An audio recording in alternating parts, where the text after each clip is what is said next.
ज्योति स्वयं ज्योतिः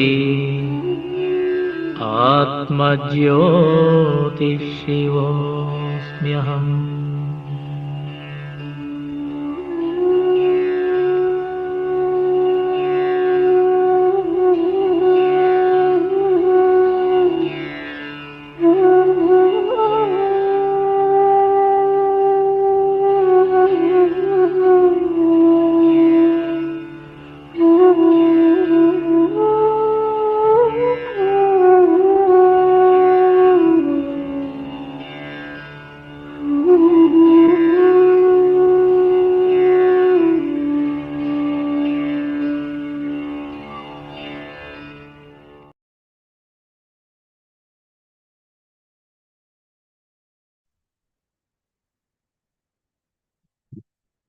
Hari Om, everyone.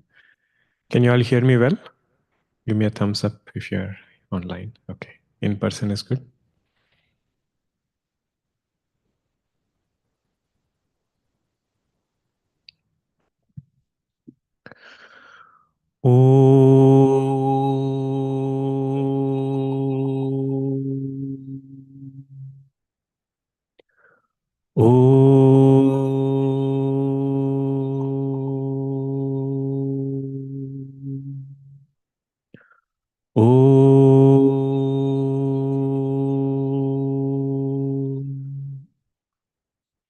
ॐ सहनाववतु सहनौ भुनक्तु सह वीर्यं करवावहै तेजस्विनावधीतमस्तु मा विद्विषावहै।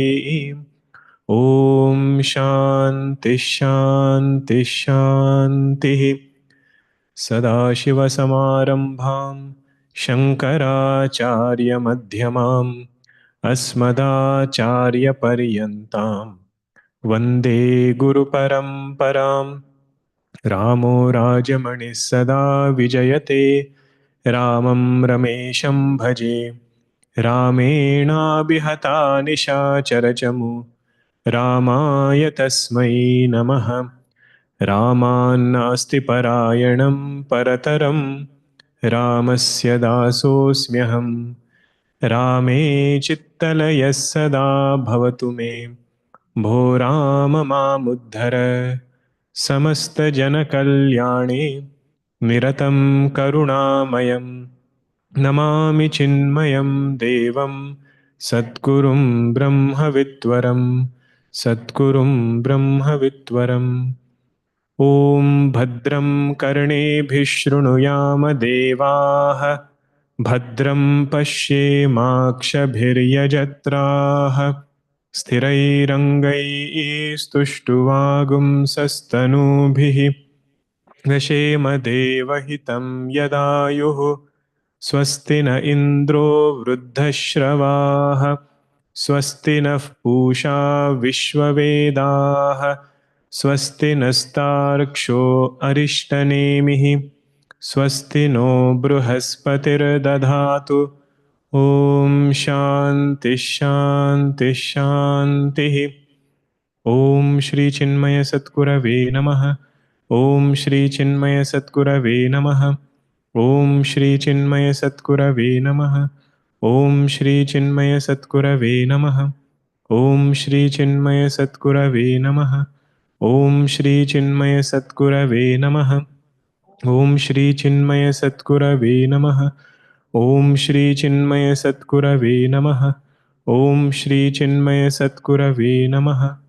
ॐ श्री चिन्मय सद्गुरवे नमः। ॐ श्री चिन्मय सद्गुरवे नमः। Welcome back after our December winter break. Wishing all of you a very happy Makara Sankranti today, an auspicious day to start our study of the Upanishad.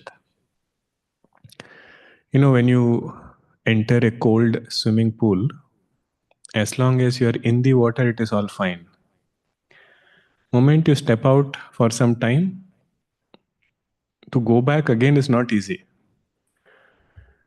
That is how I feel when we take a break. Until we are in touch with Upanishads, It moves with the flow. But then again, how do you enter that pool? Slowly dip your toe, then go in, come out. Then finally you can jump back again.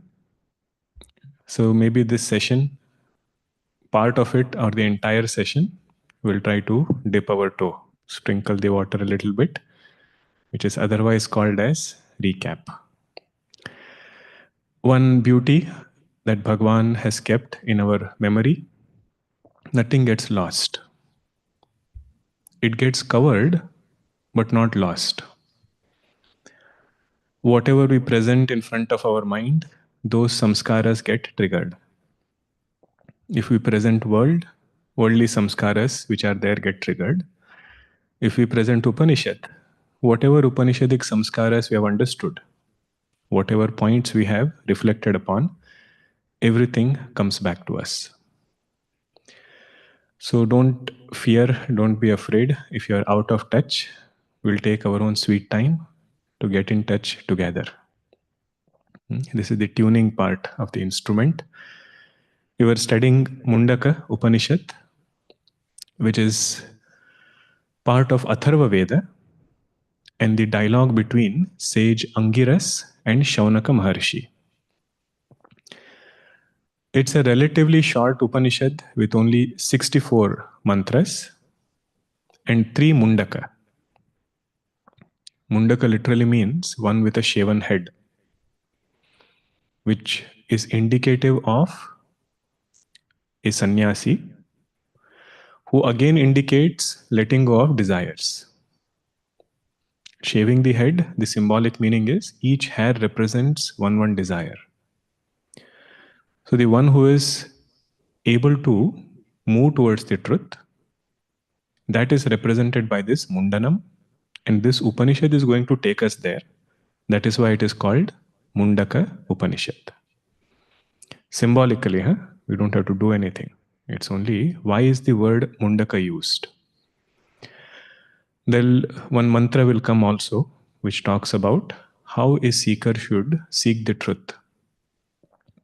Just like the head is on fire, in that way should be his commitment to seek the truth. Means the one whose head is on fire, he doesn't have too many doubts and questions about whether he should put his head in water or not. He will just go and do it. Like that, one who seeks the truth is ready to do whatever it takes to attain the truth. That is where the word Mundaka comes from. So 3 Mundakas. Mundaka, another word is parts. So this whole Upanishad, 64 mantras, are divided into 3 parts. And each Mundaka has 2 sections. So section is called as kanda. 3 parts, each part having 2 sections. So we had completed first Mundaka, both the sections we saw, and we were seeing the second Mundaka, first section. Okay. Now the style of studying this particular Upanishad is with Shankara Bhashya. The importance of that is Bhagwan Shankaracharya has painstakingly elaborated each and every word of Upanishad in the context of the bigger picture, how we should interpret each and every mantra. Now what it does is, it allows us to reflect on the mantra.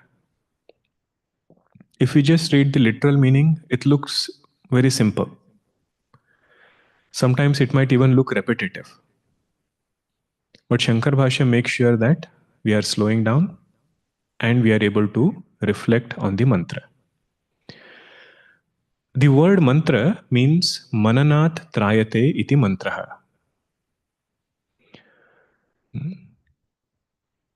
Mananat trayate iti mantram.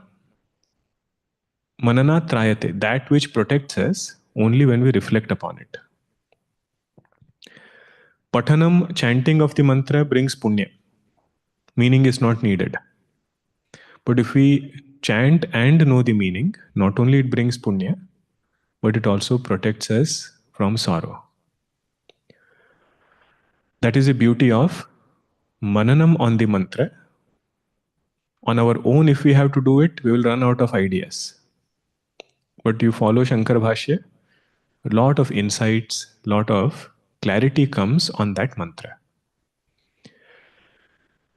So the way we study is we take one mantra and whatever is said in Shankar Bhashya we discuss in English first without reading the Sanskrit commentary. Then you again look at the mantra, then go into the Sanskrit commentary word by word. So even if we didn't fully get what was said in Sanskritam, still that English summary will tell us what is Shankar Bhashya telling about that mantra. And I would strongly encourage that we should have some way of being in touch with Mula Mantra. Mula Mantra means the original mantra from the Upanishad. Because when you revisit an Upanishad after some time, it's possible that we cannot read Shankar Bhashya every time. But that Mula Mantra should tell us what is the precise meaning of every word. So we can be creative, either write it down separately or several online versions are available. You can print it separately, but become familiar with the wordings. And if you are able to mark it, just every word you mark on top, what was the precise meaning per Shankar Bhashya. Then when you look at it again, it will be very easy to get a gist of the whole Upanishad quickly. So I thought we will recap first by chanting the first kanda. Let us chant it together. It will start with Brahma Devanam Prathamas Sambhabhuva. Did you all find? Yes?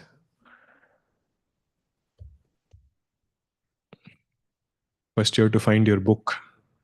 Okay. Then the mantra. All right, let us start. Om Brahma Devanam Prathamas Sambhabhuva Vishwasya Karta Bhuvanasya Gopta Sa Brahma Vidyam Sarvavidya pratishtam Atharvaya Jeshtaputraya Praha Atharvaneyam Pravadeta Brahma Atharvatam Purovachangire Brahma Vidyam Sabharadvajaya Satyavahaya Praha Bharadvajo Angirase Paravaram Shaunako Havai Mahashalah Angirasam Vidivadupasannah Papracha Kasminnu Bhagavo Vijñāte Sarvamidam Vijñātam Bhavatiti Tasmai Sahovacha Dve Vidye Veditavye Iti Hasma Yad Brahmavido Vadanti Parachaiva Paracha Tatra Para Rugvedo Yajurvedah Samavedo Atharva Vedah Shiksha Kalpo Vyakaranam Niruktam Chando Jyotishamiti Athapara Yaya Tadaksharamadigamyate Yattadadreshyam Agrahyam Agotram Avarnam Achakshushrodram Tadapanipadam Nityam Vibhum Sarvagatam Susukshmam Tadavyayam Yadbhuta Yonim Paripashyanti Dhiraha Yathornanabhisrujate Grunhate Cha Yatha Pruthivyam Oshadhayas Sambhavanti Yatha Satah Purushat Keshalomani Tatha Ksharat Sambhavati Havishvam Tapasa Chiyate Brahma Tato Namabhijayate Annat Prano Manas Satyam Lokah Karma Suchamrutam Yassarvajñas Sarvavit Yasya Jnanamayam Tapah Tasmadetad Brahmanama Rupamannam cha jayate. We won't go word by word in recap, but we'll summarize the main ideas which are covered in the first khanda. The first key topic was praise of Brahma Vidya. This Brahma Vidya is such which is Sarvavidya pratishtam. It is a substratum of all other knowledge. Now, what does it mean? Self-knowledge is a substratum of all other knowledge. Self-knowledge reveals to us nature of Brahman. And any other knowledge which takes place, it takes place as a thought. And Brahman is that which illumines every thought. Brahman is that substratum in which all thoughts appear. So, what is the pratishtha of all thoughts? Brahman. What are all thoughts representing? Different types of knowledge. What reveals the nature of Brahman? Brahma Vidya. Therefore, Brahma Vidya becomes the substratum of all knowledge. Another way to understand this is, it is Brahma Vidya alone which removes ego. It is Brahma Vidya alone which negates the ego for the knower. Any other knowledge a person gains, that knowledge gives more information about world outside, but it doesn't eliminate the ego. So if he understands himself along with the ego, that is not complete knowledge. So Brahma Vidya is that which will bring fulfillment to any other knowledge. So somebody might be studying music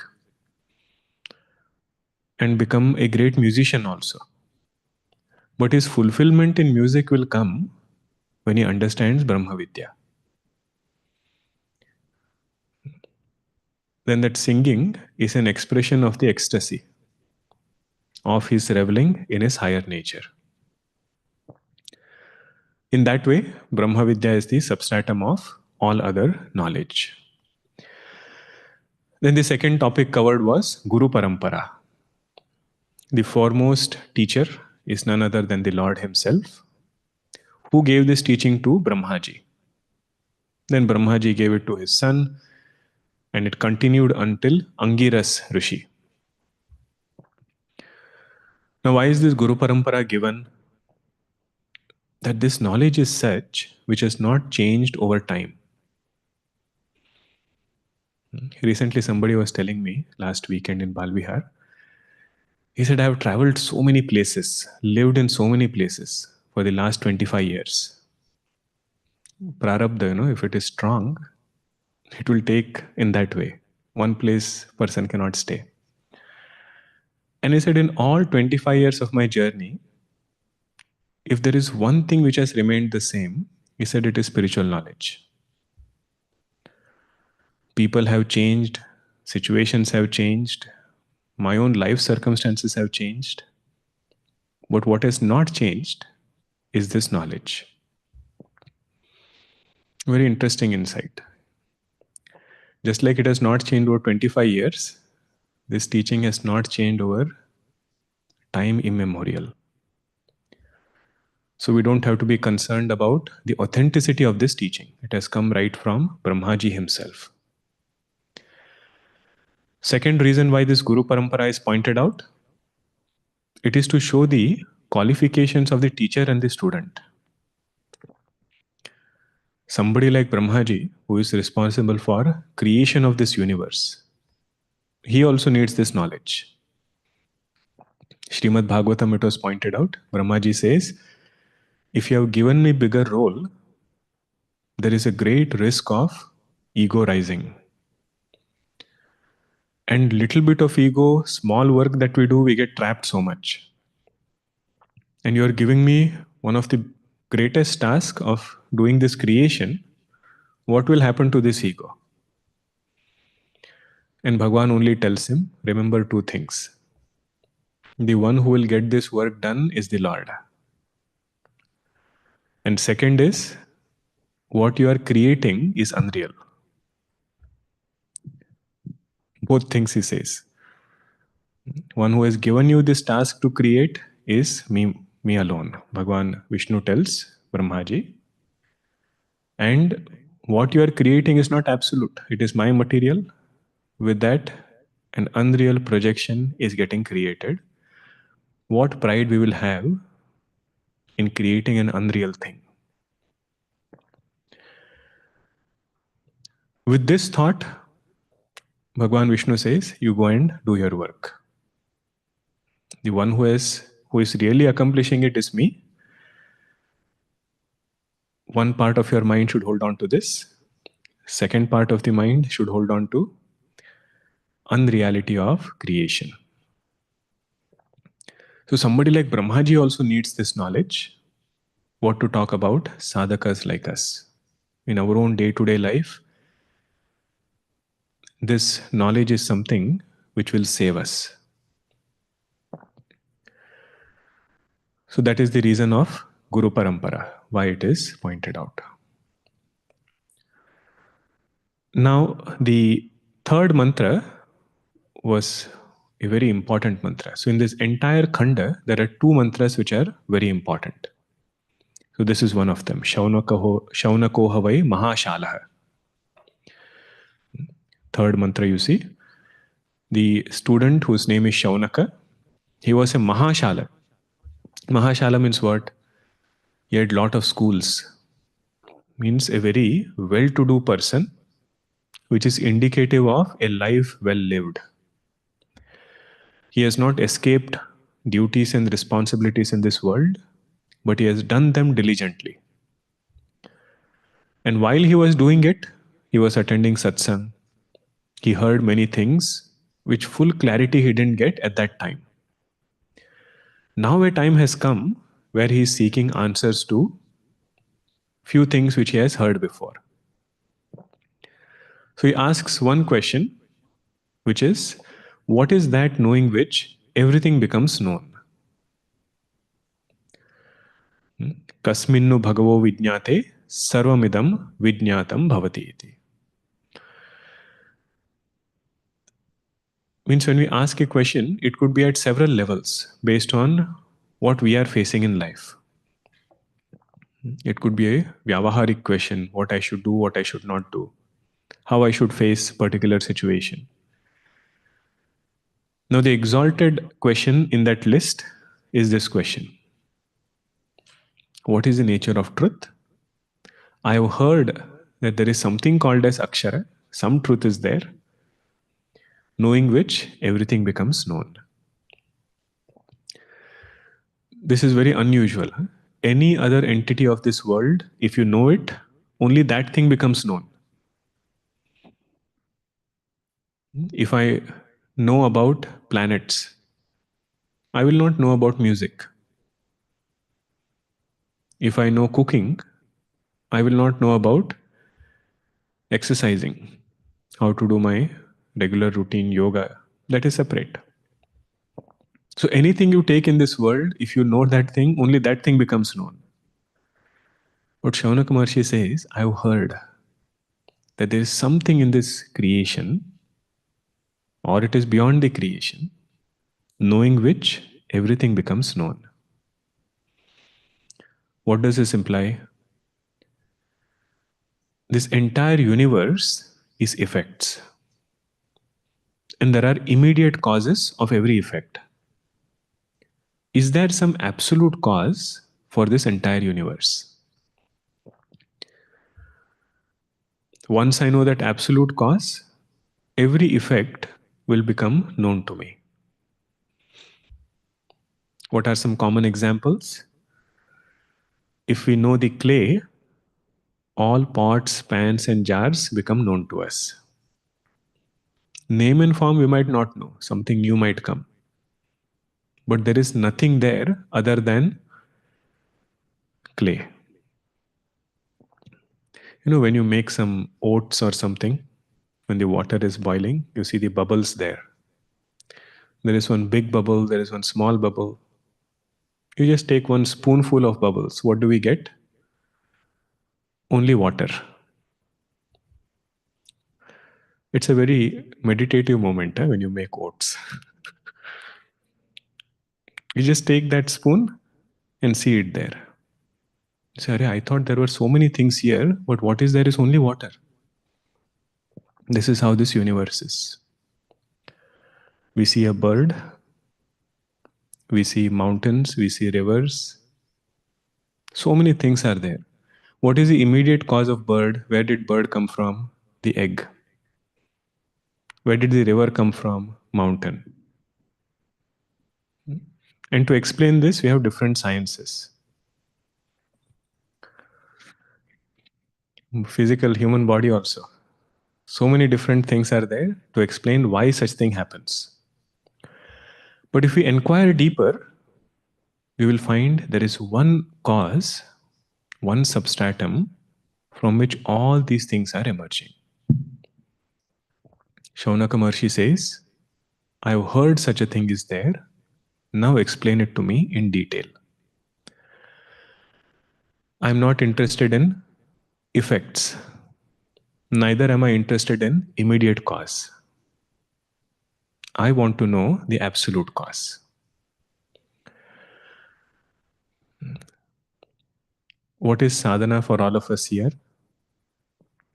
Looking at Shaunak Maharshi's question, we should try to make it as our question. If it naturally comes, well and good. Uttamadhikari, to whom Upanishads will directly speak. But once this is pointed out, we should align our thinking in this way that this is what Upanishad is going to talk about. All other things are addressed in different texts. How to manage the mind, how to deal with this world. Subject matter of Upanishad is what is the nature of truth. Having asked this question, Angiras Rishi starts answering it. He doesn't give direct answer. He says there are two types of knowledge. One is called as Para Vidya, another is called as Apara Vidya. One is called as higher knowledge, another is called as relative knowledge. Don't call it as inferior knowledge. Because you know what Apara Vidya includes, right? The mantra said it includes all Vedas, the words of Vedas and auxiliary Vedas, called as Vedanga. And in one Vedanga, people spend their whole life trying to master it. Jyotish Shastra. He has to spend several years studying it, master it, live his life. So we cannot just call it as inferior knowledge.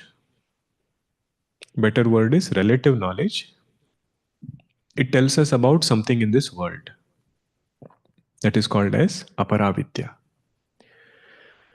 Then there is Para Vidya, which leads us towards Akshara.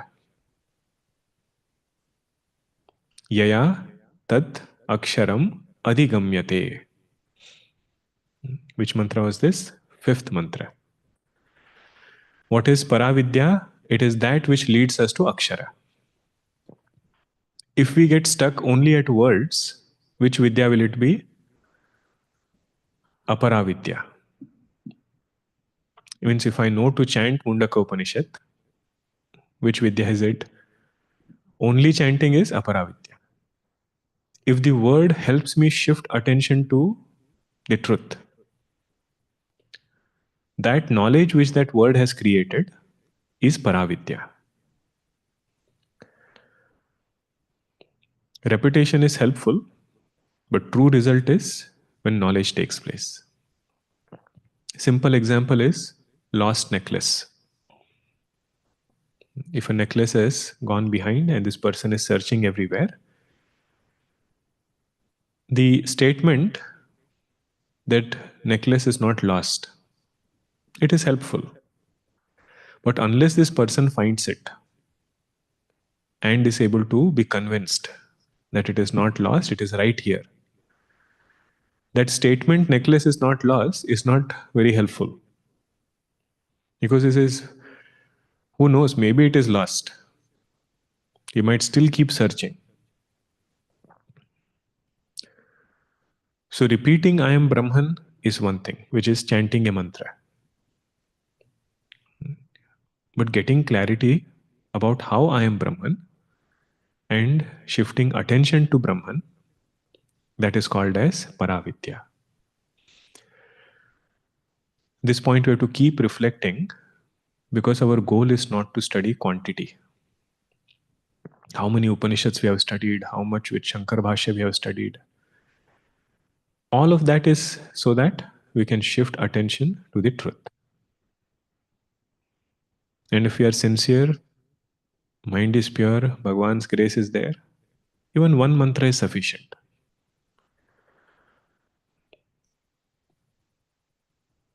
Quantity is there so that doubts get resolved. And we can keep our mind in that through variety. Mind likes variety. That is why different Upanishads are mentioned. Puja Guruji's example for this is, how many mirrors do we need to see our face? Just one is sufficient.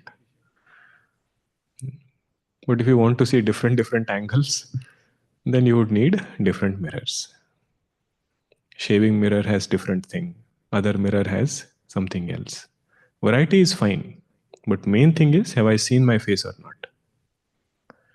Like that, Paravidya is, has our attention shifted from this world, from this body, from this mind, towards that which is the substratum of all, without objectifying it. That is Paravidya. Now to explain Akshara, because Paravidya definition was Yaya Tat Aksharam Adhigamyate. So the truth in Mundakopanishad is called as Akshara. Sunday we are studying 8th chapter of Bhagavad Gita, which is called as Taraka Brahma Yoga, also called as Akshara Brahma Yoga. So Akshara means that imperishable truth. Now what is its nature? Imagine the difficulty Upanishad has. It has to shift our attention to that truth without objectifying it. If Akshara was an object, you just describe it and tell where to find it, you will go and find it. But here it is that which doesn't become an object of sense organ, nor the mind, and yet Upanishad has to point it out. It cannot remain unknown to us. Sixth mantra is another second important mantra. What was the first one? Shaunaka hovai mahashalaha. Third mantra. Sixth mantra is second important mantra of this kanda. So whenever we study any Upanishad, or any text for that matter, let's say there are 50 plus verses, at least one or two verses which resonate with us, we should make it our own. We might not remember all verses of that text, just that one verse you say, this is my go-to verse. Like in 8th chapter we had seen, Kavim Purana Manushasitaram. That is one verse which is the essence of 8th chapter. Whenever I think of Lord, this should be the definition of Bhagavan. Now there are so many things mentioned, Dakshinayana, Uttarayana, what happens to a person when he drops the body. Now all those are details. What is the main thing? Put your mind in God. What is nature of God? Kavim Puranam. Like that, in this particular khanda, what is nature of Akshara? This mantra. Yattad adreshyam, that which doesn't become object of sense organs.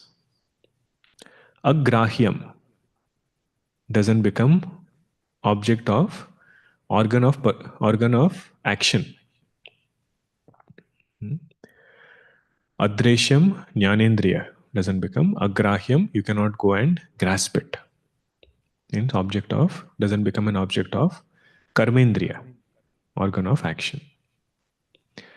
Then agotram. What is agotram? Which doesn't have a cause. It doesn't have any other cause. It is self-evident. Gotra generally means lineage. So one person, when he says his gotra, he says, I come from this lineage. So my cause is this. Finally, it will be Rishi. Some Rishi's name will be there.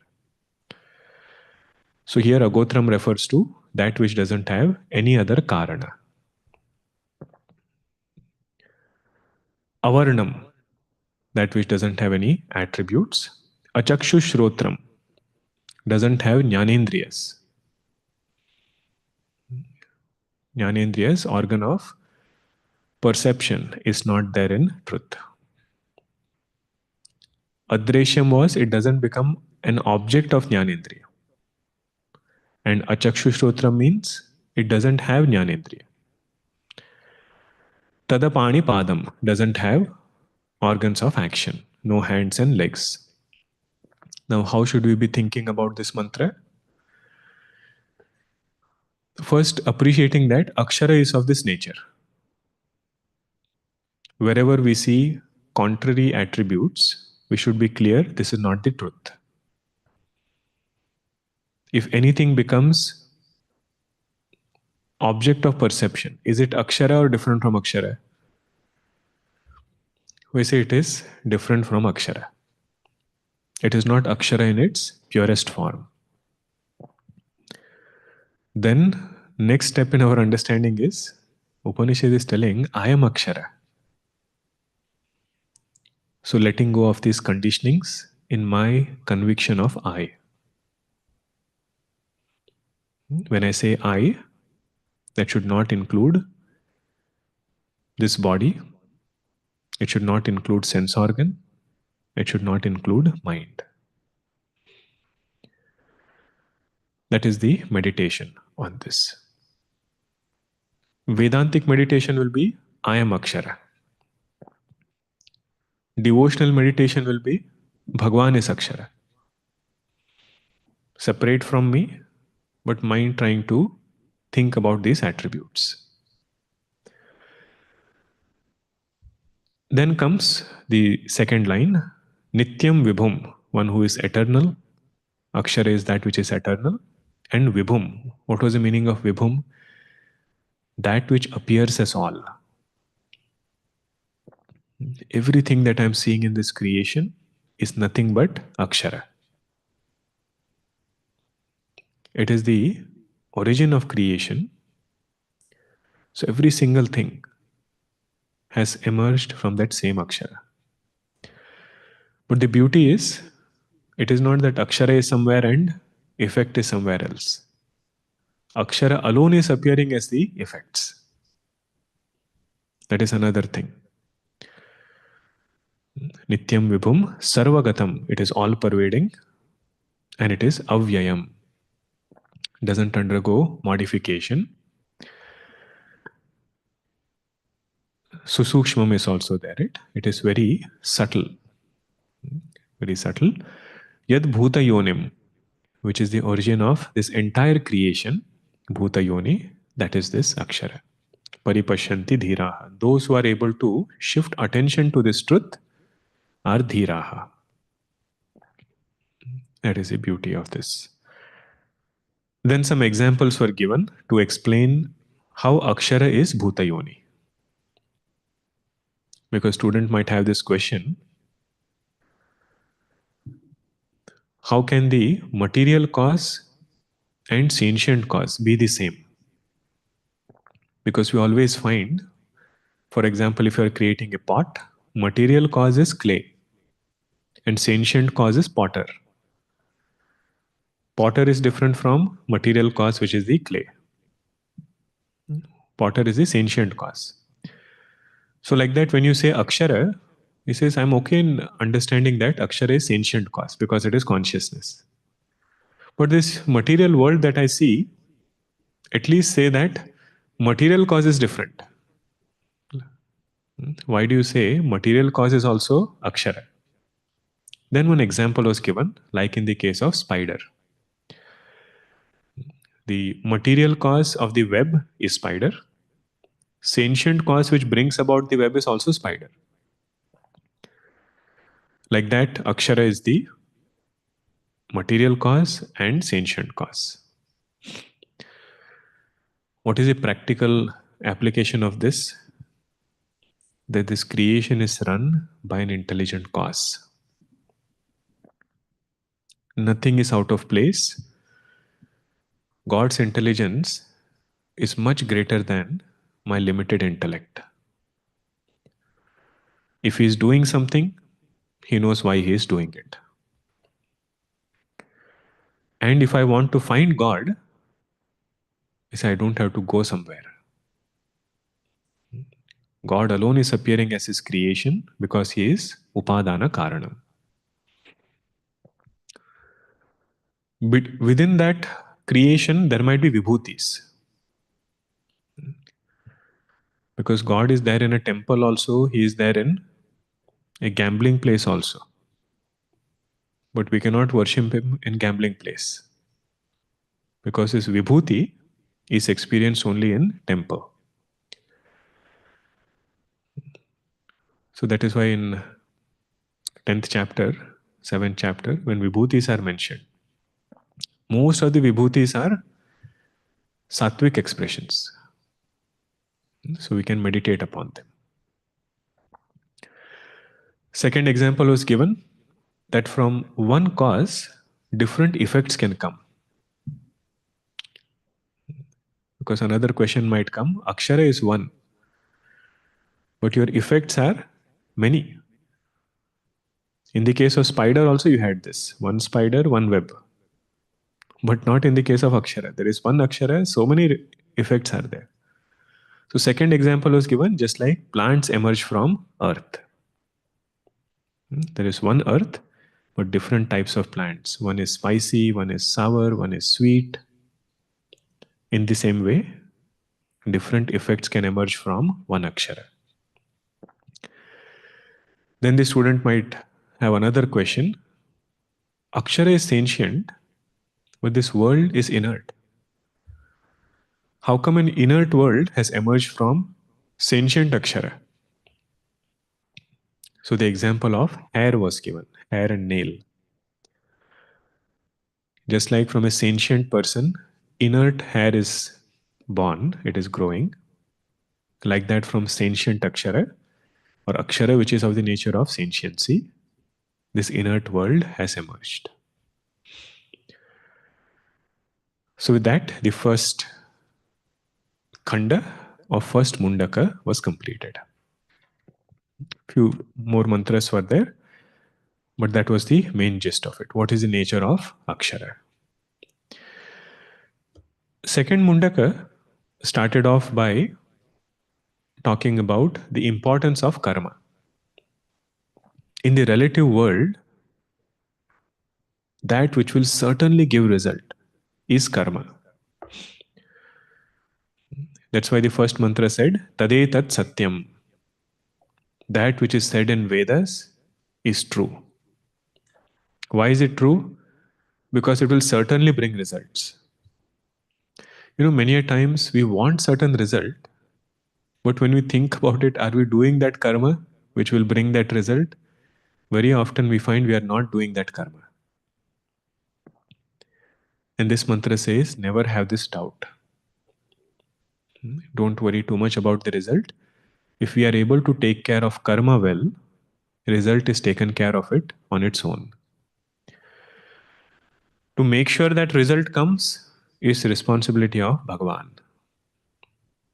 Karma Phaladata is awake to give us those results. Out of different, because this is Upanishad, they will take example of Vaidika karma. But we should understand that for Laukika karma also, worldly actions also. So one example of Vedic karma is Agnihotra, which a Grahastha is supposed to be doing every day. In a traditional sense, that example is taken. So it spoke about what is the elaborate way of doing Agnihotra karma. But because this is Upanishad, too much of rituals are not elaborated. If you look at the previous part of this Veda, the mantra portion, Brahmana portion, there you will have elaborate description. What kind of bricks to use, what are the samagris to be put in that fire, from which direction you have to put it. We had seen a little bit of detail. 3 different fires are there, milk has to be boiled, and so on. So that was Agnihotra karma. But the main thing Upanishad wants to tell us is it is true that karma has power, but there are some limitations of karma. What is the first limitation? It has to be done perfectly. If we miss some steps, it is possible that we might get contrary results. Right? That is why that mantra had come, Yasyagni adarsham apaurnamasam. Along with Agnihotra, it demands that he has to follow this routine. He has to follow a specific lifestyle. If he compromises on any of the auxiliary things also, asaptaman tasya lokan hinasti. 7 generations will be denied the result of that karma. No, I cannot object to this. And say, why this karma is like this? Is it not that whatever I do, I will get the result at least of that portion? You take secular examples, you will appreciate what Upanishads are telling. Whole bridge is built. So much effort he put. And one small portion miscalculated the strength which is needed to support that bridge. That one small mistake is sufficient to bring the whole thing down. I cannot say 90% I calculated properly, only 10% I made a mistake. This is only to show that this is the nature of karma. So much effort is involved to get a particular result, but many times it is all or none. Contrary to this is Karma Yoga. This is why Bhagavad Gita, Bhagavan Krishna says, Neha bhikrama nashosti pratyavayo na vidyate. Swalpamapyasya dharmasya trayate mahato bhayat. He says, Karma Yoga, the beauty is, to whatever extent we turn towards God, to that extent we become fearless. To whatever extent we practice Karma Yoga, to that extent we become peaceful and joyous. Attachment reduced, result we don't have to find somewhere else at a different time. Right then and there he feels joy. But only karma. So the first portion of the second khanda is criticizing only karma. If somebody banks fully on karma, not on upasana, not on devotion to God, then these are the limitations. First limitation is nature of karma is it can wipe off the whole result if one thing is not done properly. And another mantra came, 7th mantra, Plavahyete adhuda yajna rupaha. Ashtadashoktam avaram yeshu karma. Means this boat of karma is an unsteady support. Because even for that Agnihotra, even for that yajna karma, there are 16 people who are involved, including the Yajamana. Means 16 sources of uncertainty. Somebody commits a mistake somewhere, somebody's mind changes in between. Yajamana himself commits a mistake or his mind changes. The result will not be the way he wants it. So because it is of this nature, it is very uncertain. And sadhaka says, what do you want me to do then? First you praised karma, now you are showing the limitations of karma.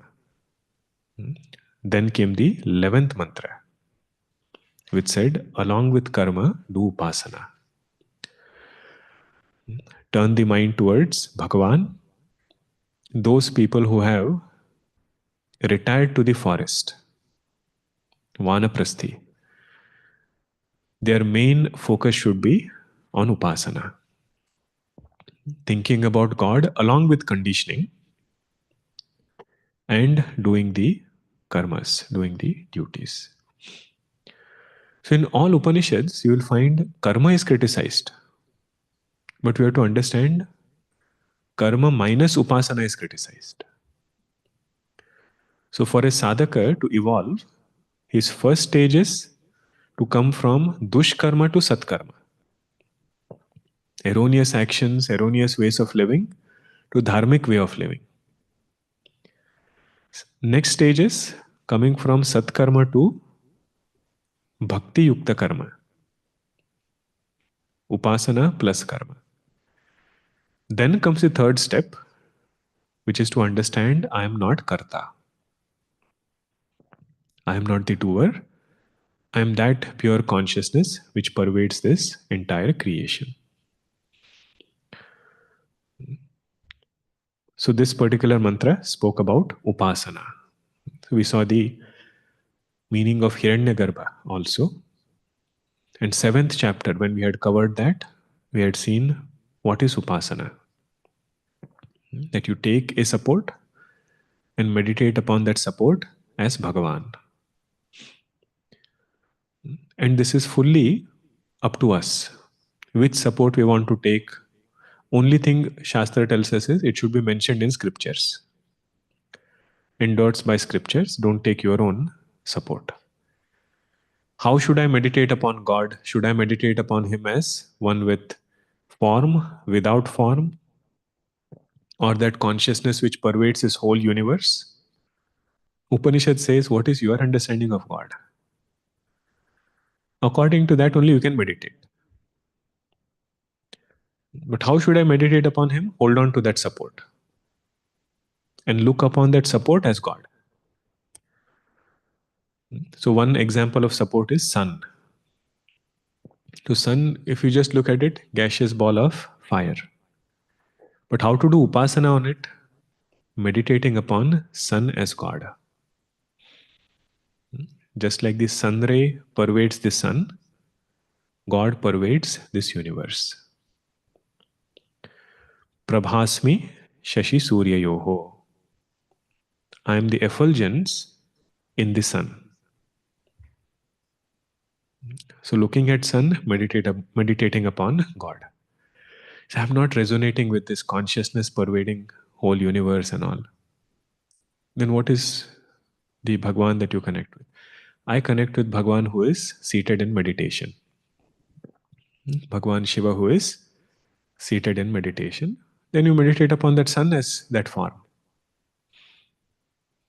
Any form can be taken.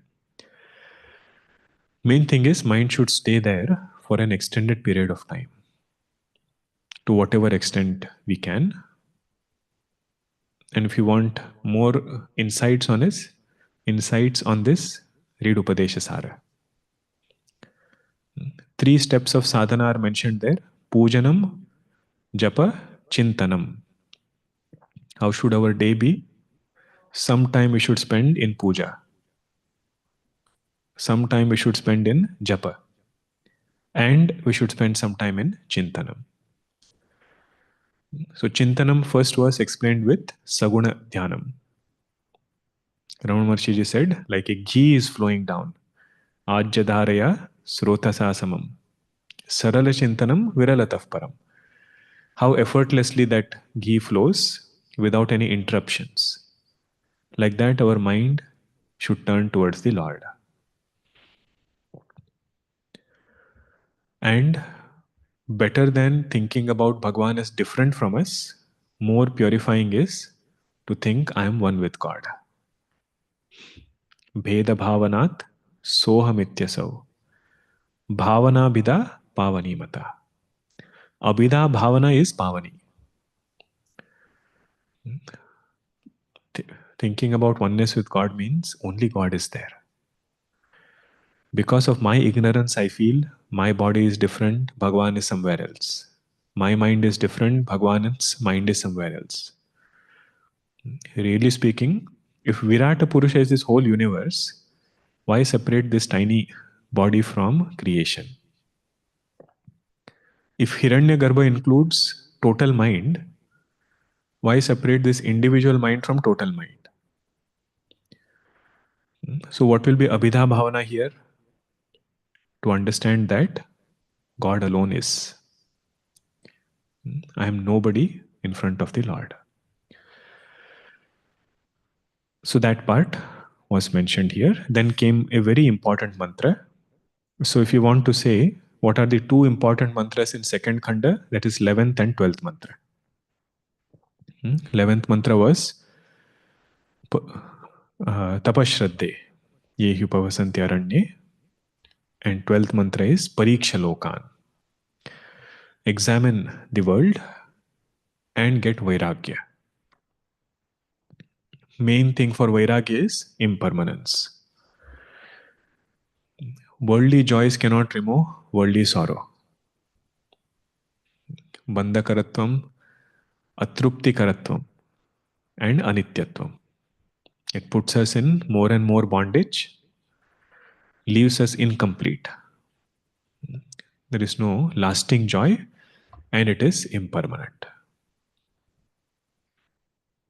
So, Viveka Chudamani, we are discussing what is vairagya.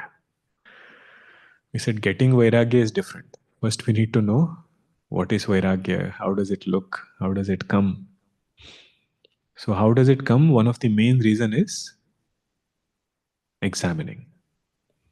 Every life experience, constantly examining what it has given us and what we are seeking. Pariksha lokan karmachitan brahmana nirvedam ayat. Nirveda here refers to vairagya. Na asti akrutah krutena. Through some action, I am not going to get uncaused bliss. Eternal bliss cannot be attained by finite action. By doing something, by going somewhere, he says, I am not going to be eternally happy. Then what does he do? Tad vijnanartham sagurum eva abhigachet. For gaining clarity about this truth, he goes to the feet of Guru and Shastra, scriptures and teacher. What is his qualification?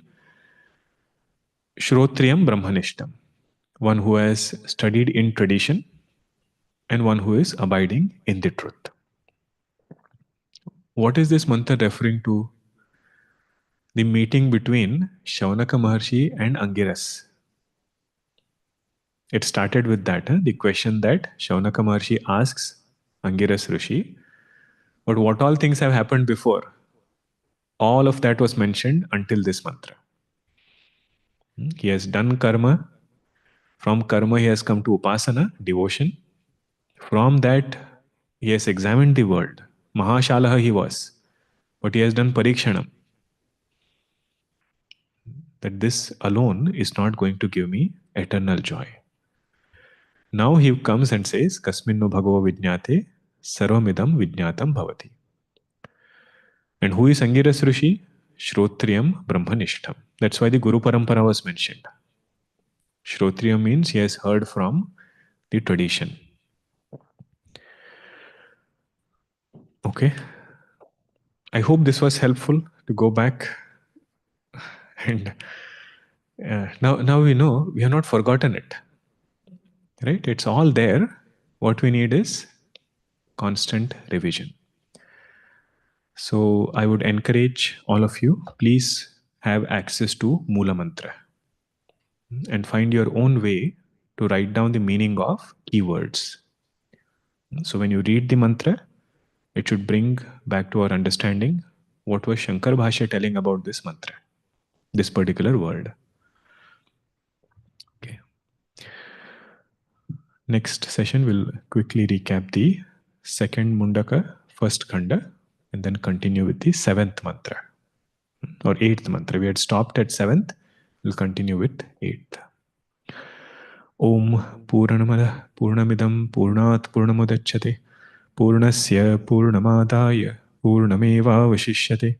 Om Shanti Shanti Shanti. Harihi Om Shri Gurubhyo Namaha. Harihi Om. I would encourage all of you to keep your videos on and appreciate those who are doing it. It feels more connected. And I think our focus is more when you are sitting in the class and having the videos on. Okay. Hari Om, everyone.